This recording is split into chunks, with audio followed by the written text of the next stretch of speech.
ನಮಸ್ತೆ ವೀಕ್ಷಕರೇ, ಪ್ರತಿಯೊಬ್ಬರ ಕಷ್ಟಗಳನ್ನು ತಾಯಿ ಪರಿಹರಿಸ್ತಾಳೆ ಅನ್ನೋದನ್ನ ಮೊದಲೇ ಹೇಳಿದ್ದೆ. ಅದಲ್ಲದೆ ಆ ತಾಯಿಗೆ ತನ್ನೂರಿನವರು ಪರಬೂರಿನವರು ಅನ್ನೋದು ಯಾವುದೇ ರೀತಿಯ ಭೇದ ಭಾವ ಇಲ್ಲ. ಯಾವ ಭಕ್ತ ಕೈ ಮುಗಿದು ಇಲ್ಲಿ ಪ್ರಾರ್ಥಿಸ್ತಾನೋ ಅವರ ಕಷ್ಟಗಳನ್ನ ಖಂಡಿತ ಪರಿಹರಿಸ್ತಾಳೆ. ಅಂತಹ ಒಬ್ಬರು ಭಕ್ತರು ನಮ್ಮ ಜೊತೆಗಿದ್ದಾರೆ, ಅವ್ರ ಜೊತೆ ಮಾತಾಡೋಣ. ನಮಸ್ತೆ ಸರ್. ನಮಸ್ಕಾರ. ನಿಮ್ಮ ಹೆಸರು? ನನ್ನ ಹೆಸರು ಹನುಮಂತ್ರಿ. ನಿಮ್ಮ ಊರು ಯಾವ್ದು ಸರ್? ಬಾಗಲಕೋಟೆ ಜಿಲ್ಲಾ, ಬಾಗಲಕೋಟೆ ತಾಲೂಕು, ಹಿರೇಮೇಗೇರಿ ಗ್ರಾಮ. ಓಕೆ, ಅಲ್ಲಿಂದ ಇಲ್ಲಿಗೆ ಬರೋದು ಹೇಗಾಯ್ತು? ನನ್ನ ಮಗಳು ತುಂಬಾ ದಿವಸದಿಂದ ಇಲ್ಲಿ ಹಾಸ್ಟೆಲ್ದಲ್ಲಿ ಕಲಿತಾ ಇದ್ದಾಳೆ, ಪಾಣಿಮಂಗಳೂರು ಹಾಸ್ಟೆಲ್ ಅಲ್ಲಿ. ಸಡನ್ ಆಗಿ ಏನಾಯ್ತು, ಅವಳು ತನ್ನ ಮೈಂಡ್ ಸರಿ ಇಲ್ಲ ಅಂತೇಳಿ ಎಂಡ್ಲಾಕ್ ಆಸ್ಪತ್ರೆಗೆ ಹೋಯ್ತು, ಹತ್ತವರ ಆಸ್ಪತ್ರೆಗೆ ಹೋಯ್ತು. ಅವರು ದುಡ್ಡು ಹಾಕುದೇ ಆಯ್ತು ನಾವು, ಆದ್ರೆ ಒಳ್ಳೇದಾಗ್ಲಿಲ್ಲ.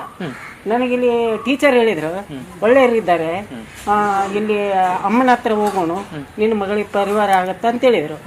ಆಯ್ತು ಸರಿ ಮೇಡಮ್ ಅವ್ರೆ, ನಾ ಬರ್ತೀನಿ, ನನ್ನ ಮಗಳಿಗೆ ಹುಷಾರಾದ್ರೆ ಸಾಕು, ನಂದು ಒಂದು ಮಗಳು, ಅವಳಿಗೆ ಹುಷಾರಾದ್ರೆ ಸಾಕು ಅಂತೇಳಿ ಇಲ್ಲಿ ಅಮ್ಮನ ಹತ್ರ ಬಂದಮೇಲೆ ನನ್ನ ಮಗಳು ಸಡನ್ ಆಗಿ ಹುಷಾರಾಯಿತು. ನಾನು ಮಂಗಳೂರಲ್ಲಿ ರಾಮಕೃಷ್ಣ ಹಾಸ್ಟೆಲ್ದಲ್ಲಿದ್ದೆ. ಅಲ್ಲಿ ನನಗೆ ಗಂಡ ಹೆಂಡತಿಗೆ ಕೂಡಿ 25,000 ರೂಪಾಯಿ ಕೊಡ್ತಿದ್ರು, ಊಟ ಎಲ್ಲ ಕೊಟ್ಟು.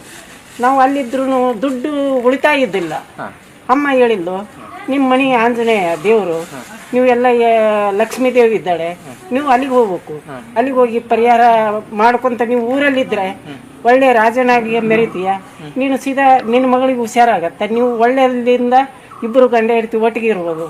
ಅವಳು ಸಡನ್ ಆಗಿ ಜಗಳ ಮಾಡೋದು, ಓಡಿ ಹೋಗು ಊರಿನಲ್ಲಿ ಹೋಗಿ ಕುಂದ್ರೋದು ಮಾಡ್ತಿದ್ಲು ನನ್ನ ಮನೆಯವಳು. ಯಾಗಾದ್ರೆ ಸರಿ ಆಗೋದಲ್ಲ, ನೀನು ಊರಿನಲ್ಲೇ ಹೋಗಿದ್ರೆ ನೀನು ಒಳ್ಳೇದಾಗತ್ತೆ ಅಂತ ಹೇಳಿದ್ರು. ಆಯ್ತಮ್ಮ, ನಾನು ಹಾಗೆ ಮಾಡ್ತೀನಿ ಅಂತ ಹೇಳಿದೆ. ಅದು ಮಾಡಿದ ನಂತರ ನಾನು ಇಲ್ಲಿ ಬಂದು ದುಡ್ಡು ಎಷ್ಟೇ ನಾವು ಖರ್ಚು ಮಾಡ್ಲಿಕ್ಕೂ ದುಡ್ಡು ಖರ್ಚು ಆಗ್ತಾ ಹೋಗ್ತಿತ್ತು. ಒಬ್ಬರಿಗಿಲ್ಲ ಒಬ್ಬರಿಗೆ ಆರಾಮ್ ತಪ್ಪುವುದು, ಹುಷಾರು ಇಲ್ಲಾರ್ದಾಗೋದು, ಅಷ್ಟು ಹಾಕ್ಕೊಂತ ಇತ್ತು. ನಮ್ಮ ತಮ್ಮನ ಮಕ್ಕಳು ಇದ್ರು, ಅವ್ರಿಗೆ ತುಂಬಾ ಕಷ್ಟ ಇದಲ್ಲಿದ್ದೇವೆ. ಈಗ ಊರಲ್ಲಿದ್ದೇನೆ, ಒಂದು 15 ದಿನದಲ್ಲಿ 27,000 ರೂಪಾಯಿ ನಾನು ದುಡುಕಿ ಮಾಡಿದೆ. ಈಗ ಊರಲ್ಲಿಂದ ನಾನು ಬೆಳಗ್ಗೆ ಬಂದಿದ್ದು ಇಲ್ಲಿಗೆ. ನಾನು ನಿನ್ನೆ 2:30 ಗಂಟೆಗೆ ಅಲ್ಲಿಂದ ಫೋನ್ ಮಾಡಿದ್ರು ಟೀಚರ್, ನಾಳೆ ಹುಣಿ ಇದೆ, ಅಮ್ಮನ ಆಶೀರ್ವಾದ ಪಡೀಲಕ್ಕೆ ಬರ್ಬೇಕು ನೀವು ಅಂತ ಹೇಳಿದ್ರು.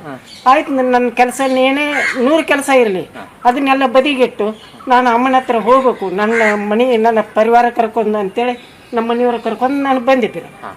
ನನಗೆಲ್ಲ ಒಳ್ಳೇದಾಗಿದ್ದಾರೆ. ಈಗ ನನ್ನ ಮಗಳು ಈಗ 9ನೇ ಕ್ಲಾಸು, ಒಳ್ಳೆಯಲ್ಲಿಂತ ಕೆಲಸ ಶಾಲೆಯಲ್ಲಿ ಅಭ್ಯಾಸ ಮಾಡ್ತಾ ಖುಷಿಯಾಗಿದ್ದಾಳೆ. ಓಕೆ, ಈಗ ನಿಮಗೆ ಒಂದಷ್ಟು ಯೋಚನೆ ಇತ್ತು, ಮತ್ತೆ ಹೆದರಿಕೆ ಇತ್ತು, ಅದೆಲ್ಲ ಪರಿಹಾರ ಎಲ್ಲ ಅದು ಅಮ್ಮ ಹೇಗೆ ಹೇಳಿದ್ದಾಳೆ ಹಾಗೆ ಮಾಡ್ತಾ ಈ ಊರಲ್ಲಿ ಉಳಿದಿದ್ದು. ನಾನು ಇಲ್ಲಿಗಿಂತ ಸಂಪಾದನೆ ಅಲ್ಲಿ ಊರಲ್ಲೇ ತುಂಬಾ ಕೊಟ್ಟಿದ್ದಾಳೆ. ಹಾಗಾಗಿ ಅಮ್ಮ ಏನ್ ಹೇಳಿದ್ದಾಳೋ ಅದನ್ನ ಅವಳು ನಡೆಸಿಕೊಟ್ಟಿದ್ದಾಳೆ. ಹಾಗಾಗಿ ನಿಮ್ಮ ಜೀವನದಲ್ಲಿ ತುಂಬಾ ಒಳ್ಳೇದಾಗಿದೆ. ನಾನು ಪ್ರತಿ ತಿಂಗಳು ಅಮ್ಮನಿಗೆ ಬಂದ್ರೆ ಕಮ್ಮಿ ನನಗೆ. ಅಷ್ಟು ಒಳ್ಳೆ ಭಕ್ತಿ ಇದೆಯಲ್ಲ. ಹೌದೌದು, ನೀವು ತುಂಬಾ ಮನಸ್ಸಿನಿಂದ ಈ ಮಾತನ್ನ ಹೇಳಿದಿರಿ. ಹೌದೌದೌದು, ನಿಮ್ಮ ಜೀವನದಲ್ಲಿ ನಾನು ಎಲ್ಲಾ ಕಷ್ಟ ಅನುಭವಿಸಿದ್ದೇನೆ, ಆದ್ರೆ ಇಂಥ ಅಮ್ಮ ನಮ್ಗೆ ಸಿಗಲಿಲ್ಲಲ್ಲ. ಈಗ ನನ್ನ ಕಷ್ಟಕ್ಕೆ ಆಗಿ ನಿಂತಿದ್ದಾಳೆ. ನಾನು ಇಲ್ಲೇ ಬರಬೇಕು, ಅಮ್ಮನಿಂದ ನಾನು ಉದ್ಧಾರಣೆ ಆಗ್ಬೇಕು. ನನ್ನ ಮಗಳು ಒಳ್ಳೆ ಜಾಬ್ ತಗೊಂಡು ಒಳ್ಳೆ ಮೇಲೆ ಹೋಗ್ಬೇಕಂತೇಳಿ ನನಗೆ ಇದೆ. ಖಂಡಿತ ಅಮ್ಮ ಖಂಡಿತ ಒಳ್ಳೇದು ಮಾಡ್ತಾಳೆ. ಯಾಕಂತ ಹೇಳಿದ್ರೆ ಅಮ್ಮ ಯಾವ ಮಕ್ಕಳನ್ನು ಬಿಟ್ಟು ಕೊಡೋದಿಲ್ಲ. ಹಾಗಾಗಿ ನಿಮಗೆ ಒಂದಷ್ಟು ಜೀವನದಲ್ಲಿ ತೊಂದರೆ ಬಂದಿತ್ತು, ಕಷ್ಟ ಬಂದಿತ್ತು, ಈಗೆಲ್ಲ ಪರಿಹಾರದ ಕಡೆಗೆ ಹೋಗ್ತಾ ಇದೆ, ಜೀವನ ತುಂಬಾ ಚೆನ್ನಾಗಿ ಆಗ್ತಿದೆ. ಹಾಗಾಗಿ ಈಗ ಅಲ್ಲಿ ಇವರು ದೇವಸ್ಥಾನವನ್ನ ಈಗ ಜೀರ್ಣೋದ್ಧಾರ ಎಲ್ಲ ಮಾಡೋ ಯೋಚನೆಯಲ್ಲಿದ್ದಾರೆ. ಹಾಗಾಗಿ ನೀವು ಅವುಗಳ ಜೊತೆ ಕೈ ಜೋಡಿಸೋರು? ಹೌದು, ನಾವು ಮಾಡ್ತೀವಿ. ನನ್ನ ಕಷ್ಟ ಏನಿದ್ರು ನಾನು ಅಮ್ಮನಿಗೋಸ್ಕರ ನಾನು ಎಲ್ಲಿಯಾದ್ರೂ ನನಗೆ ಎಲ್ಲೆಲ್ಲಿ ದೊಡ್ಡ ದೊಡ್ಡ ವ್ಯಕ್ತಿ ಇದ್ದಾರೆ ಅವ್ರಿಗೆಲ್ಲ ಹೇಳಿ ನಾನು ಅಮ್ಮನಿಗೆ ಏನಾದ್ರೂ ಸಹಾಯ ಮಾಡಿಸ್ಕೊಡ್ತೀನಿ. ಖಂಡಿತ. ನಿಮ್ಮಂತ ಭಕ್ತರು ಇರೋದ್ರಿಂದ ತಾಯಿ ಇನ್ನೊಂದಷ್ಟು ಹೆಚ್ಚು ಜನರಿಗೆ ತಾಯಿಯ ಬಗ್ಗೆ ಎಲ್ರಿಗೂ ಗೊತ್ತಾಗ್ತದೆ. ಹೌದೌದ್ರಿ. ಹಾಗಾಗಿ ಇವತ್ತು ನೀವು ನಮ್ಮ ಜೊತೆಗೆ ಬಂದಿದ್ದೀರಿ, ನಿಮ್ಮ ಕಷ್ಟಗಳನ್ನ ಹೇಳ್ಕೊಂಡಿದ್ದೀರಿ. ತಾಯಿ ಎಲ್ಲ ಕಷ್ಟಗಳನ್ನ ಪರಿಹಾರ ಮಾಡಿದ್ದಾಳೆ.